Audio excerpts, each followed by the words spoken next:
ಇಲ್ಲಿ ಒಂದು ಅಮ್ಮ ಕುಂತೈತಿ. ಅಕ್ಕಿ ಹೆಸರು ಮಂಜು. ಒಂದು ನಿಮಿಷ ತಡಿ, ವಿಡಿಯೋ ಪ್ಲೇ ಮಾಡಿಬಿಟ್ಟು ಸ್ಟಾಪ್ ಮಾಡಿ. ಅವ್ರಿಗೆ ಗೊತ್ತಾಕೈತಿ ಮೊದಲು. ಸನ್ಮಾನ ಮಾಡುವಾಗ ಪ್ಲೇ ಮಾಡಿ. ಅಜ್ಜಿ ಹೆಸರು ಗೌರಮ್ಮ. ಯಜಮಾನ್ ತೀರ್ಕೊಂಡ ಮೇಲೆ 2 ಮಕ್ಕಳನ್ನ ಬೆಳೆಸ್ತಾ ಒಂದು 220 ಅಡಿಕೆ ಗಿಡ, ಒಂದಿಷ್ಟು ತೆಂಗಿನ ಗಿಡ ಹಚ್ಕೊಂಡು ತನ್ನದೇ ಒಂದು ಸಣ್ಣ ತೋಟ ಇತ್ತು. ಮಳೆ ಆಗ್ಲಿರೋದಕ್ಕೆ ನೀರಿನ ಸಮಸ್ಯೆ ಶುರು ಆಯ್ತು. ನೀರಿನ ಸಮಸ್ಯೆ ಶುರು ಆಗಿದ್ದಕ್ಕೆ ಅಲ್ಲಿ ಸಿರಿಸಿ ಆ ಪ್ರದೇಶದಲ್ಲಿ ಅವ್ರಿಗೆ ಬೋರ್ ಹಾಕಲಿಕ್ಕೆ ಪರ್ಮಿಷನ್ ಇಲ್ಲ.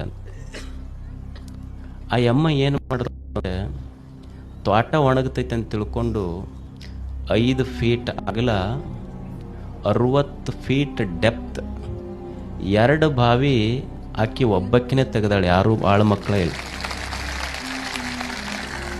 ಈಗ ಹಾಕಿ ಮಂಜು ಅದು ತೋರ್ಸ್. ಅಕ್ಕಿನೇ ಮ್ಯಾಲಿಂದ ಕೆಳಗಿಳಿಬೇಕು. ಕಡ್ಕೊಂತ ಹೋಗಿ 4 ಬಕೆಟ್ ಬಿಟ್ಟು ಅದರೊಳಗೆ ಮಣ್ಣು ತುಂಬಿ ಮತ್ತೆ ಮ್ಯಾಲೆ ಬಂದು ಮತ್ತೆ ಜಗ್ಗಬೇಕು ಮಣ್ಣ. ಬಾವ್ಯಾಗ ಇಳ್ಯದ್ ನೋಡ್ರಿ ಅಮ್ಮನ್.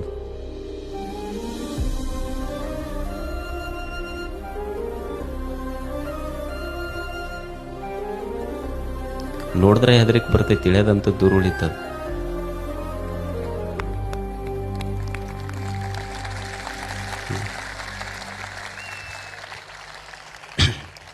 ಅರವತ್ತು ಫೀಟಿನ 2 ಬಾವಿಗಳನ್ನು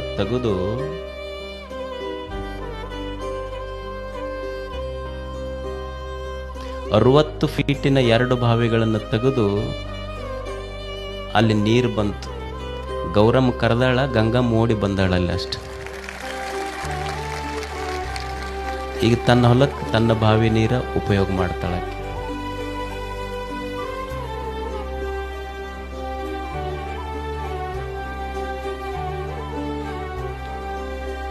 ಆ ಎಮ್ಮ ಬಾವಿ ಇಳಿಯೋದು ನೋಡಿದ್ರೆ ನಮಗೆ ಎದಿ ದಸಕ್ಕಂತೈತಿ.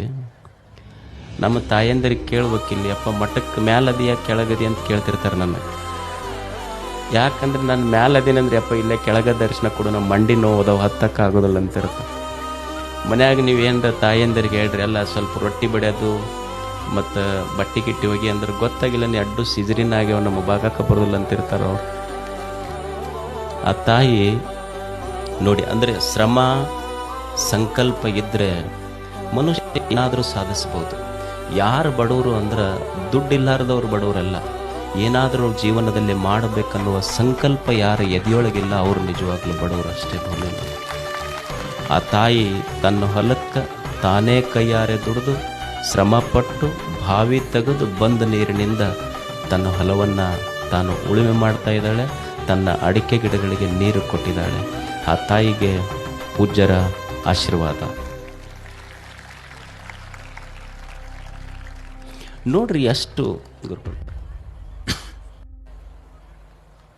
ನಾಡಿನ ಕೀರ್ತಿಯ ಬೆಳಗಿಸಿದ ನಿಮಗಿದು ಹೆಮ್ಮೆಯ ಚಪ್ಪಾಳೆ, ಚಪ್ಪಾಳೆ, ಚಪ್ಪಾಳೆ, ಚಪ್ಪಾಳೆ, ಚಪ್ಪಾಳೆ, ಚಪ್ಪಾಳೆ. ಈ ಸಂಸ್ಕಾರ ನಾವು ಮನೆಯಲ್ಲಿ ಮಕ್ಕಳಿಗೆ ಬೆಳೆಸಬೇಕು.